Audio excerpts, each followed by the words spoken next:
अस्सलाम वालेकुम, मैं हूं मोहम्मद बिलाल रफ़ीक और आप देख रहे हैं ओपिनियन एचडी। आज हम गुफ्तगू करेंगे वज़ीर-ए-आज़म आज़ाद कश्मीर ने ब्यूरोक्रेसी के ख़िलाफ़ पहला एक्शन ले लिया है। मज़ीद फहरिस्त भी तैयार है। जो आज़ाद कश्मीर के सेक्रेटरी फूड थे जो मंसूर कादर डार, उन्हें मुअत्तल कर दिया गया। उनके खिलाफ इंक्वायरी शुरू हो गई है। मिसकंडक्ट के और दीगर इल्ज़ामात हैं और वक्ती तौर पर जो चार्ज है फूड डिपार्टमेंट का, सेक्रेटरीशिप का, वो दे दिया गया है इजाफी चार्ज के तौर पे। चौधरी रकीब साहब को बड़े सुलझे हुए सेक्रेटरी हैं, बड़ी अच्छी रिप्यूट रखते हैं। इस पर गुफ्तगू होगी। इसके अलावा वफाकी हुकूमत ने माली साल 2023-24 के लिए आज़ाद कश्मीर के लिए जो तरक्याती प्रोग्राम है उसमें 32.5 अरब रुपये जो है वो मुख्तस कर दिए हैं। इस पर गुफ्तगू होगी। इसके अलावा ओगरा का एक मामला चल रहा है आज़ाद कश्मीर में, जो LPG गैस के रेट का इशू चल रहा है, जिस पे आज़ाद कश्मीर की जो मसला क्या है, असल इशू क्या है, इस पे गुफ्तगू होगी। चूँकि इस इशू की आड़ में चूँकि गलती ओगरा की बताई जा रही है और डेफिनेटली ओगरा की गलती है रेट को जो उसका मुख्तस करने में और गैस की जो आगे डिलीवरी होनी है उस पर आज मैं तफसीली बात करूँगा। इस आड़ में आज़ाद कश्मीर की ब्यूरोक्रेसी मुख्तलिफ़ कार्रवाइयाँ करती हुई नज़र आ रही है। कुछ वज़ीर-ए-आज़म को खुश करने के लिए जो डीलर हैं, गैस डीलर या छोटे दुकानदार, उनकी तहज़ीक करती हुई नज़र आ रही है ब्यूरोक्रेसी, यानी इंतज़ामिया। वहाँ पे दुकानों पे पुलिस के छापे मारे जाते हैं, दुकानों को सील कर दिया जाता है, लोगों के सामने उन्हें उनके साथ हद तक का मेज़ रवैया रखा जाता है, महज इसलिए, सारे इशू का इल्म होने के बावजूद, इसलिए कि हाकम वक्त को खुश किया जा सके, ख़बरें बड़ी बड़ी आ सकें कि फ़लाँ शहर की इंतज़ामिया ने ये कर दिया, वो कर दिया। लेकिन जो ये सारी बद्दुआएं इकट्ठी हो रही हैं जो उन गरीब दुकानदारों की जिनका कोई कसूर नहीं है, तो ये मैं समझता हूँ ये ऊपर तक जाती हैं बद्दुआएं। तो इस पर वज़ीर-ए-आज़म साहब को सोचना होगा कि उनकी रियासत में जहाँ पे वो गुड गवर्नेंस का नारा लगाते हैं, उन्हीं की ज़ेर साया, उन्हीं की हुकूमत में काम करने वाली जो इंतज़ामिया है वो दुकानदारों के साथ ऐसा रवैया क्यों रख रही है। इस पर गुफ्तगू होगी और इस इशू को आपके सामने बिल्कुल डिस्क्लोज करूँगा आज के इस पर आखिर असल मसला क्या है। तो बाकायदा से आगाज़ करता हूँ। आज वज़ीर-ए-आज़म आज़ाद कश्मीर हैं जो चौधरी नवारुल हक साहब, चूँकि वो अब बजट में भी मसरूफ़ हैं, काबीना भी उन्होंने मुकम्मल करनी है, उस पर भी मीटिंग्स चल रही हैं। इस वक्त प्राइम मिनिस्टर इस्लामाबाद में मौजूद हैं। 2-3 रोज़ बाद वो फिर दारुल हुकूमत मुज़फ़्फ़राबाद लौट जाएंगे। वहाँ पे जो हुकूमती अमूर हैं इनको निपटाने के साथ साथ काबीना के मामले को भी देखेंगे। लेकिन आज वज़ीर-ए-आज़म ने बड़ा एक्शन ले लिया। वज़ीर-ए-आज़म से तवक्को यही की जा रही है और वज़ीर-ए-आज़म करना भी चाह रहे हैं चीज़ों को बेहतर, चूँकि जो रेडार है उस पर कहा जा रहा था कि ख़ासे ब्यूरोक्रेट्स हैं प्राइम मिनिस्टर के रेडार पे, लेकिन उस रेडार का पहला शिकार जो वो हुए सेक्रेटरी फूड आज़ाद कश्मीर मंसूर कादर डार। उन्हें आज मुअत्तल करके महकमा सर्विसेज एंड जनरल एडमिनिस्ट्रेशन ने नोटिफिकेशन भी कर दिया है और मिसकंडक्ट के अलावा दीगर इल्ज़ामात हैं उन पर इंक्वायरी शुरू हो चुकी है। इस इंक्वायरी को जो है वो लोग बड़ा मस्बत देख रहे हैं कि ब्यूरोक्रेसी में जो जो लोग करप्शन करते हैं या जिन्होंने करप्शन की हुई है या जिन्होंने अपने हाथ करप्शन से रंगे हुए हैं, ये जो चेहरे हैं सामने आने चाहिए। इसी तरह दीगर नाम भी ज़ेर गौर हैं। अब अगले दिनों में देखिए क्या क्या होता है। लेकिन वज़ीर-ए-आज़म के इस इक़दाम को सोशल मीडिया सार्फिन हमने देखा या आम लोग जो वो सराह रहे हैं कि चलें कोई तो आया जिसने एक्शन लिया, कोई तो आया जो करप्शन के ख़िलाफ़ काम करना चाहता है। तो इस पर मैं समझता हूँ कि पूरी रियासती अवाम जो है चाहे किसी भी पार्टी से उनका ताल्लुक़ हो, वज़ीर-ए-आज़म के करप्शन के ख़िलाफ़ इक़दामात में जो वो हैं वो उनके साथ खड़े हैं और वज़ीर-ए-आज़म के इक़दामात को सराहते हैं। अब आता हूँ दूसरे मौजू की तरफ, वो है आज़ाद कश्मीर में जो LPG गैस है इसके रेट के तयन का जो मामला है। इस पर जो ख़ासे दिनों से खींचातानी लगी हुई है। कुछ जगहों पे ब्यूरोक्रेसी है जो इंतज़ामिया, ज़िले इंतज़ामिया वो ये कर रही है कि वो दुकानों पे जाके जो छापे मारती है, चूँकि गैस का जो रेट है, ओगरा ने जो नोटिफिकेशन कर रखा है 1 जून को ओगरा के नोटिफिकेशन करता है जिसमें घरेलू सिलेंडर है जो 11 किलो का होता है, उसका रेट तय किया जाता है ओगरा की तरफ से 2300 रुपया जो है। अब पाकिस्तान में क्या हो रहा है, ओगरा की तरफ से ये गलती है। एक तो ओगरा जो है हुकूमत पाकिस्तान का कंट्रोल नहीं है, ना ही ओगरा का कंट्रोल है इस जो LPG के शोबे पर। अब होता क्या है कि जो ओगरा ने रेट तय किया हुआ है गैस प्लांट्स में पाकिस्तान में 2320, 2340 ये रेट मिल रहा है। जो डीलर्स होते हैं, दुकानदार होते हैं, उन्हें प्लांट्स मालकान की तरफ से, अब ओगरा ने चेक एंड बैलेंस रखना होता है प्लांट्स मालकान पे, वो ओगरा ने वहाँ पे रखा नहीं हुआ। पाकिस्तान में भी कहीं भी जो ओगरा का रेट है 2300 रुपये, उस पर जो LPG गैस सिलेंडर है वो नहीं दस्तयाब। अब अगर एक दुकानदार को 2300 रुपये का सिलेंडर या 2320 रुपये का सिलेंडर वहाँ से मिलेगा, तो उसने जो उसको वहाँ से लेके जाना है अपनी एजेंसी तक, दुकान तक, तो वो किराया भी खुद देना होता है, या जो उसको लोड करने का अखराजात हैं, अनलोड के अखराजात हैं, वो अलग से होते हैं। अब उसकी दुकान है या एजेंसी है, वो अखराजात अलग से हैं। तो मुख्तलिफ रेट्स चल रहे हैं इस वक्त मुल्क के अंदर। जो दीगर जैसे अदारों के हालात हैं, इसी तरह इस वक्त ओगरा के ज़ेर साया जो काम करने वाले जो प्लांट्स हैं, ये मालकान भी अपनी मनमानियाँ करते हैं, जिन्हें कोई बासर होने की वजह से कोई हुकूमती अदारा हाथ नहीं डालता। अब आज़ाद कश्मीर में इन रेट्स को जो है, इनको किसने देखना है? आज़ाद कश्मीर गवर्नमेंट ने। अब आज़ाद कश्मीर में जो प्लांट्स काम कर रहे हैं वो रेट दे रहे हैं, कोई 2300 दे रहा है, कोई 2320 दे रहा है, कोई 2340 रेट दे रहा है। अब ये मैं बता रहा हूँ आपको, जो प्लांट रेट है जहाँ से दुकानदारों को या जो डीलर्स हैं उन्हें ये सिलेंडर 2320 में या 2300 में मिल रहा है। कहाँ से? जो गैस प्लांट काम कर रहे हैं, जो गैस के बॉजर होते हैं बड़े, वो लेके आते हैं, वो आगे सिलेंडर्स में भर के देते हैं दुकानदारों को या गैस एजेंसीज होल्डर्स को। अब 2320 या 2340 में अगर एक दुकानदार को गैस प्लांट वाला दे रहा है सिलेंडर, तो वो उसको 2300 में कैसे फ़रोख्त करेगा? उसको तकरीबन जो ईच सिलेंडर है, यानी एक सिलेंडर का जो उसका ख़र्चा है वो 100 रुपये से ज़्यादा पड़ जाता है। 2450, 2430, 2420 में जो उसको सिलेंडर एजेंसी तक पहुंचता है। अब वो कितने में फ़रोख्त करेगा? कोई 150-200 रुपया रखेगा उस सिलेंडर में, इतनी मेहनत करने के बाद, तो वो रेट 2700 रुपया एक मार्केट के अंदर रेट चल रहा था। अब इस पर क्या हुआ? अब चूँकि सोशल मीडिया पर ख़बरें चलती हैं, सार्फिन जो हैं वो शोर डालते हैं, बिल्कुल उनका शोर भी जायज़ है कि ये रेट जो ओगरा ने 2300 दे रखा है, हमें 2700 रुपये में क्यों मिल रहा है गैस सिलेंडर? अब इसमें कसूर किसका है? दुकानदारों का नहीं है। इस बात का इल्म किसको है? जो इंतज़ामिया है उसे भी बाखूबी इल्म है कि ये जो फॉल्ट है ये ओगरा का पैदा करदा फॉल्ट है। वो इन चीज़ों पे इम्प्लीमेंट जो है वो गैस प्लांट से जो मालकान हैं उनसे इम्प्लीमेंट नहीं करवा पा रहा ओगरा। अब वही जो ओगरा जब उनसे इम्प्लीमेंट नहीं करवाएगा तो वो महंगा बेच रहे हैं गैस सिलेंडर जो है दुकानदारों को, तो दुकानदार ने क्या करना? अब ये जो इंतज़ामिया है, मैं अब आपको मिसाल देता हूँ। जैसे गुज़िश्ता रोज़ डिस्ट्रिक्ट कोटली के जो डिप्टी कमिश्नर हैं चौधरी हक नवाज़, उन्होंने इस मामले को, वहाँ भी शोर उठा, पूरे आज़ाद कश्मीर में शोर है, उन्होंने इस मामले को जब देखा तो उन्होंने पूरे जो शहर के या डिस्ट्रिक्ट के जो गैस एजेंसी मालकान हैं उन्हें एक उनकी मीटिंग तलब की, उनके साथ मामले को देखा। उन्होंने गैस प्लांट के जो मालकान हैं उनको भी देखा कि वो भी मजबूर है, उन्हें सप्लायर से वहाँ पे जो सुई गैस है जो वो महंगी मिल रही है, LPG गैस जो महंगी मिल रही है, इसमें उन्होंने भी नोट किया भाई ये तो इनका तो कसूर नहीं है इस पर, ना गैस प्लांट का वहाँ पे, तो ना गैस एजेंसी का, इनके खिलाफ क्या कार्रवाई की जा सकती है? ये तो आज खुद अब हो ये रहा है कि जो रेट्स ऊपर नीचे हो रहे हैं गुज़िश्ता कई माह से, इससे गैस एजेंसी जो होल्डर्स हैं उन्हें बहुत नुकसान उठाना पड़ा है।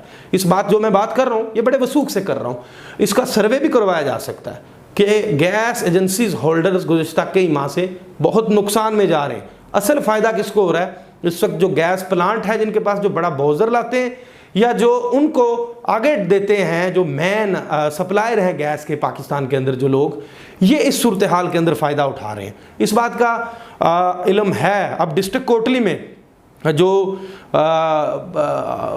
रेट है सिलेंडर का इस वक्त, LPG घरेलू गैस का सिलेंडर जो वो 2750 रुपये में तकरीबन फ़रोख्त हो रहा है, लेकिन इसमें दुकानदारों का कोई कसूर नहीं। अब आगे आइए, अब डिस्ट्रिक्ट मीरपुर की मिसाल मैं आपको देता हूँ। अब डिस्ट्रिक्ट मीरपुर के अंदर तकरीबन 1.5 माह के अंदर जो मकामी इंतज़ामिया है इसने क्या किया कि जो खबरें शबरें शाया होती हैं सोशल मीडिया पे शोर पड़ता है, सारफ का जो है वो भी मुतालबा जायज़ है कि ओगरा एक रजिस्टर्ड अदारा है, ओगरा अगर एक रेट का तयन करता है तो उस रेट पे अमल दरामद इंतज़ामिया का काम होता है। लेकिन ये बात कस्टमर को बताने वाली या इस पर असल जो तस्वीर है वो किसने दिखानी होती है? वो इंतज़ामिया का काम होता है कि जो या इस मामले को हल करना, हुकूमत तक इस मामले को पहुँचाना। अब जो मीरपुर की इंतज़ामिया है ये क्या करती है?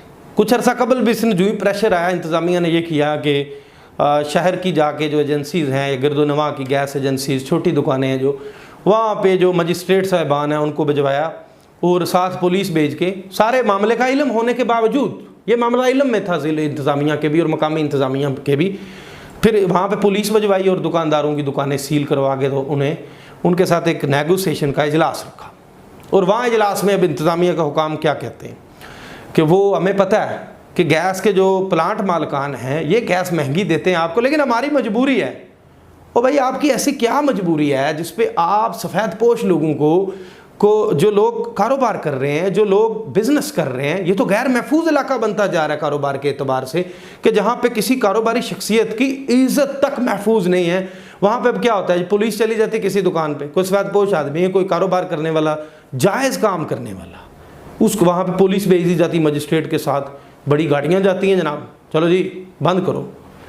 ये रवैया ठीक नहीं। अब 2-3 रोज़ पहले फिर क्या करती है मकामी ज़िले इंतज़ामिया, कोई सोशल मीडिया पे जब शोर उठता है, इस मसले का हल नहीं निकालती कि जो प्लांट्स मालकान है भाई उन्हें तलब करें। उन्हें क्यों नहीं तलब करते आप? उन्हें तलब करें, उनको पूछें भाई क्यों गैस महंगी दे रहे हो आप लोग, जो एजेंसीज होल्डर हैं, जो छोटे दुकानदार हैं, इन्हें आप 2320-2300 का सिलेंडर आप दे रहे हो, तो किसी को 2350 का दे रहे हो, या किसी को अगर 2400 का सिलेंडर उसकी दुकान पे पड़ रहा है तो वो अगर फ़रोख्त कर रहा है तो वो कहाँ जाएगा? अब इस महंगाई के दौर में जो है वो सिलेंडर से 50 रुपये बचा के तो दुकानदार क्या करेगा? ये मामला लोकल इंतज़ामिया के लेवल का नहीं है। लेकिन अब क्या है, बादशाह वक्त को भी खुश करना है, प्राइम मिनिस्टर साहब को भी खुश करना है, ख़बरें आएंगी अखबारों में, तहज़ीक होती रहे दुकानदारों की जितनी मर्ज़ी होती है, इसमें कोई किसी का ख्याल नहीं है। हालांकि ये कुर्सियाँ जो होती हैं ये लोगों की सहूलियात के लिए होती हैं। अब दुकानदारों का जब इंतज़ामिया को, मैं हल्फन ये कहता हूँ कि मीरपुर की इंतज़ामिया को इस बात का इल्म है कि इसमें जो गैस एजेंसीज होल्डर्स का कोई कसूर नहीं है, इसके बावजूद जो है वो प्रेशर कम करना होता है ना ख़बरों का, या जो चीज़ें आ रही होती हैं उस प्रेशर को कम करने के लिए गैस प्लांट मालिकान को नहीं बुलाना है, उनके साथ बात नहीं करनी है। पता नहीं क्या वजह, उनके साथ क्यों बात नहीं करनी है? उनको सील नहीं करना जहाँ से वो महंगी गैस खरीद रहे हैं, या वो उन्हें जहाँ से महंगी गैस दे रहे हैं एजेंसीज मालिकान को। ये क्या कर रहे हैं, ये दूसरी अटैम्प्ट कर दी तकरीबन 1.5 माह के अंदर मीरपुर की इंतज़ामिया ने, कि पुलिस भेज के, मजिस्ट्रेट्स भेज के दुकानों के ऊपर सारे शहर की एजेंसीज़ को सील कर दिया और दुकान मालकान को उठा बाहर फेंका कि भाई आप चलिए, दुकानें बंद। रश पड़ जाता हर एजेंसी के ऊपर, लोग पता नहीं वो जो दुकानदार हैं वो स्ट्रेस में चले गए। मेरी कुछ दुकानदारों से खुद भी बात हुई, उन्होंने कहा कि हम बहुत गैर महफूज महसूस कर रहे हैं मीरपुर के अंदर कारोबार करना, अब कि ये कारोबार एक गाली की शक्ल अख्तियार करता जा रहा है। हम तो कोई 2 नंबरी नहीं कर रहे, हम कोई धंधा नहीं कर रहे, हम जायज़ काम कर रहे हैं। लेकिन अब आए रोज़ पुलिस के जो रेड्स हैं या जो मजिस्ट्रेट साहिबान हैं उनको सारी बात का पता है, तो इसके बावजूद जब वो छापे मारते हैं तो हमें लोगों को जवाब देना पड़ता है। माशरे के अंदर, सोसाइटी के अंदर उनकी भी कोई इज्जत है कि वो कैसा कारोबार कर रहे हैं। कि अब पुलिस होना ये चाहिए कि जो डिप्टी कमिश्नर है मीरपुर के अमजद इकबाल चौधरी, वो बड़े मंजे हुए मैं समझता हूँ कि एक ऑफिसर हैं। ये उनकी साख ख़राब की जा रही है, उनकी साख को तबाह किया जा रहा है कि वो एक सारी ज़िंदगी उनकी सर्विस हमने देखी कि उन्होंने बड़ा चीज़ों को मैनेज किया, लेकिन यहाँ आके अब उनकी सरबराही में डिस्ट्रिक्ट के अंदर, शहर के अंदर जो दुकानदार हैं उनकी इज़्ज़तें महफूज नहीं रह रही हैं। ये काम ज़्यादा देर नहीं होना चाहिए। चले दुनिया में तो आप कर लेंगे, लेकिन रोज़े क़यामत अगर आप किसी दुनियावी बादशाह को खुश करने के लिए काम करें इंतज़ामिया, तो रोज़े क़यामत जो बड़ा बादशाह है, अल्लाह पाक की ज़ात है, उसको क्या जवाब देंगे भाई आप, कि आप कुर्सियों पे बैठ के लोगों की तहज़ीक का बायस बनते रहे, आपकी वजह से लोग डिप्रेशन में चले गए, आपकी वजह से लोग कारोबार करना छोड़ना चाहते हैं। ऐसा नहीं होना चाहिए। तो ये असल मामला है जो उसकी जड़ तक पहुंची है। एक दिन आके आपकी इंतज़ामिया लोगों की दुकानें सील करती है, फिर वहाँ पे जो मीरपुर के ADCG ऑफिस है वहाँ पे तो गैस के चंद जो एजेंसीज़ के मालिकान हैं उन्हें बुला के उन्हें प्रेशराइज़ किया जाता है और उन्हें कहा जाता है कि ये रेट्स दें, आप नुकसान करें भाई अपना, क्योंकि साड़ी बल्ले बल्ले होनी है ना, हमने तो बताना है भाई, अब तक खबर जाएगी कि मीरपुर की इंतज़ामिया ने बड़ा काम कर दिया है, प्राइम मिनिस्टर भी खुश हो जाएंगे। लेकिन मैं चूँकि आज इस वीडियो लाग के तवसत से मैं खुद प्राइम मिनिस्टर चौधरी नवारुल हक साहब से गुजारिश करता हूँ कि आप इस मामले का नोटिस लीजिए। देखिए, खुदारा आपके इक़्तिदार के दौरान लोगों की अब इज़्ज़तें महफूज रहना मुश्किल हो चुकी हैं, लोगों के लिए कारोबार करना मुश्किल हो चुका है, लोग कारोबार छोड़ने की बातें कर रहे हैं क्योंकि पुलिस उनके दरवाजों पे पहुंचती है बगैर किसी गुनाह के, बगैर किसी, हाँ मैं ये नहीं कहता, जो लोग कम गैस फरोख्त करते हैं या जो रेट से ज़्यादा तजावज़ करते हैं, ज़्यादा बचत रखते हैं, उनके खिलाफ कार्रवाई होनी चाहिए। लेकिन जो लोग ऐसा कुछ नहीं कर रहे हैं, और इस बात का इंतज़ामिया को भी मैं हलफ उठा के कह रहा हूँ पता है, तो फिर उनके साथ ज़्यादती ये बुरी बात है, ये नहीं होना चाहिए। ये आज़ाद कश्मीर है, मकबूजा रियासत जम्मू कश्मीर नहीं है। तो इस पे ये फ़र्क है ना, जो अब ये फ़र्क, बहुत सारा फ़र्क है चीज़ों में, ये फ़र्क रहना चाहिए। कारोबारी लोगों की भी इज़्ज़त होती है, अगर एक दुकानदार है तो उसकी इज़्ज़त नहीं है, अगर एक एजेंसी होल्डर है तो उसकी इज़्ज़त नहीं है। आप नोटिस सर्व कीजिए, लोगों को बुलाइए, बदरिया रिटर्न नोटिस सारे लोगों को अपने दफ्तर में बुलाइए और उन्हें कहे भाई ये शिकायत है हमें, आप अगर इस रेट पे, अब बाद में जो बुलाते हैं लोगों को, पहले उनकी दुकानों को सील करते हैं, फिर ना जाके इंतज़ामिया सील करते, इसी तरह आप निज़ाम चला देते हैं। तो लोगों को बुला के कहिए भाई ये काम हमें काबिल कबूल नहीं है, आप ये काम नहीं करेंगे, ठीक है। आपके ऊपर थोड़ा सा प्रेशर आता है, आप उस प्रेशर को रिलीज़ करने के लिए गरीब दुकानदारों पे चढ़ दौड़ते हैं, ऐसा नहीं होना चाहिए। बल्कि कुछ दुकानदार बात कर रहे थे, तो इस मामले पे मैं समझता हूँ कि जिन दुकानदारों के साथ ज़्यादती होती है उन्हें आइंदा इस मामले पे आला अदलिया से भी रुजू करना चाहिए, वहाँ पे जा अब दाद रसी के लिए वहाँ जाना चाहिए, क्योंकि ये मुश्किल होता जा रहा है दुकान मीरपुर में कारोबार करना। अब बाज़ अफसरान तो ये हैं कि वो फ़ोटो सेशन के इतने, मैं समझता हूँ कि उनको ज़रूरत पड़ गई है चीज़ों की, सोशल मीडिया पर ज़िंदा रहना है, बस तस्वीरें चल रही हों। भाई जो गुनाहगार हैं उनके खिलाफ करें कार्रवाई, आपकी ड्यूटी है। लेकिन जो लोग गुनाहगार नहीं हैं उन्हें माशरे के सामने गुनाहगार मत बनाइए, क्योंकि वो कारोबार कर रहे हैं, वो रिज़्क इकट्ठा करने के लिए आए होते हैं। आप जो है ना सारी चीज़ों को एक ही लेवल में मत तोलिए। तो मैं ये प्राइम मिनिस्टर और चीफ सेक्रेटरी से भी उनकी नोटिस में भी लाना चाहता हूँ, इन मामलात को देखिए। आपके ज़ेरे साया जो इंतज़ामिया काम करती है, लोगों के लिए जो फ़ायदे नहीं नुकसानात का बायस बनती जा रही है। तीसरे मौजू की तरफ आता हूँ। वफाकी हुकूमत ने माली साल जो है 2023-24 के लिए सरकारी शोबा के तरक्याती प्रोग्राम में आज़ाद कश्मीर के लिए 32 अरब रुपये, 32.5 अरब मुख्तस कर दिए हैं। इसमें आपको बताता चलूँ कि ये बड़ी डेवलपमेंट हुई। 10 तरक्याती मनसूबों के लिए बजट की मंजूरी दी गई, जिसके लिए 10 करोड़ रुपये जो हैं वो नई स्कीमों के लिए रखे गए हैं। 40 मेगावाट का जो दवारियाँ का हाइड्रो पावर प्रोजेक्ट है, इसके लिए 10 करोड़ मुख्तस किए गए हैं। मुतासरीन जो लाइन ऑफ कंट्रोल की आबादकारियों और बहाली के लिए 30 करोड़ रुपये रखे गए हैं। इसी तरह जारी मनसूबों में आपको बताऊं कि 48 मेगावाट का जो मनसूबा है जागरा हाइड्रो पावर प्रोजेक्ट, 30 करोड़ उसके लिए मुख्तस कर दिए गए हैं। ये मनसूबा 7 अरब 56 करोड़ मालियत का था। इसी तरह आज़ाद कश्मीर की कानून साज असम्बली का जो कम्प्लेक्स बन रहा है उसके लिए 20 करोड़ रखे गए हैं। रठोआ हरियाम ब्रिज बड़ा पॉपुलर मनसूबा है जो 18 साल से इल्तवा का शिकार है, उसके लिए आप हैरान हो जाएंगे कि उसके लिए जनाबे वाला 15 करोड़ रुपये रखे गए हैं, जबकि मनसूबा जो है वो 1 अरब 40 करोड़ रुपये का। ये वो डाटा शेयर कर रहा हूँ जो फेडरल के जो फाइनेंस मिनिस्टर हैं उनकी तरफ से दिया गया। तो जो मीरपुर का मेडिकल कॉलेज है बेनज़ीर, उसके लिए 20 करोड़ रुपये मुख्तस किए गए, जबकि मनसूबा 2 अरब 76 करोड़ का। इसी तरह मीर वाइज मोहम्मद फ़ारूक शहीद मेडिकल कॉलेज मुजफ्फराबाद के लिए भी 20 करोड़ और बाकी मनसूबों के लिए भी रखे गए हैं। और आपको ये भी बताता चलूँ कि गुज़श्ता जो बजट था उसमें आज़ाद कश्मीर के लिए 29 अरब 45 करोड़ रुपये की मंजूरी दी गई थी। तो ये बुरे हालात में वफाक की तरफ से मैं समझता हूँ कि ये एक अच्छा बजट है, लेकिन इससे ज़्यादा हो जाता तो जो हमारे मंसूबे रुके हुए हैं वो भी हो जाने थे। इसके साथ मुझे नए वीडियो लाख तक के लिए दीजिए इजाज़त। अल्लाह हाफ़िज़।